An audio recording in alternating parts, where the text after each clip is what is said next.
Appel d'urgence, Madeleine, 89 ans, va mal. La vieille dame, qui souffre d'Alzheimer et a du diabète, a refusé de s'alimenter ce matin. Allez, on boit. Le recours à SOS Médecins, c'est pour la famille de Madeleine la solution privilégiée car la vieille dame a été désorientée par une récente hospitalisation qui a bousculé ses repères. Quand une personne est âgée, on a besoin d'un médecin et on n'a pas besoin d'un médecin demain, quoi. La plupart du temps, on a besoin d'un médecin dans les moments qui suivent. Donc SOS Médecins, eux, ils viennent et n'importe quel...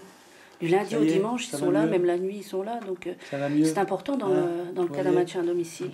Cette consultation d'urgence à domicile coûte 53 €, alors qu'à l'hôpital, le tarif journalier avoisine les 1 200 €. Or, avec la réforme Touraine, les agences régionales de santé pourraient ne plus rembourser les consultations prises entre minuit et 6 h du matin par SOS Médecins.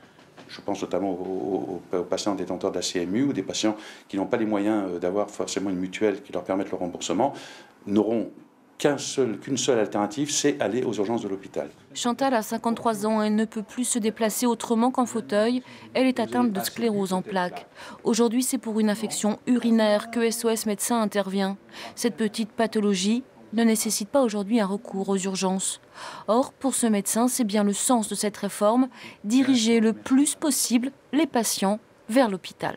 On considère aujourd'hui que, par exemple, entre minuit et 6 h, il n'y a pas beaucoup d'activités à l'hôpital et qu'en gros, il faut peut-être rentabiliser les équipes qui sont à l'hôpital. Et pour rentabiliser les équipes qui sont à l'hôpital, il faut qu'ils voient des patients entre minuit et 6 h du matin. Et faisons venir les patients à l'hôpital, comme ça on optimise les équipes qui sont sur place à l'hôpital la nuit. Et finalement, le confort du patient, c'est une question qu'on traitera plus tard.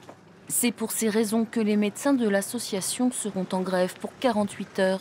Pendant toute cette période, ils seront réquisitionnés et n'assureront que les urgences.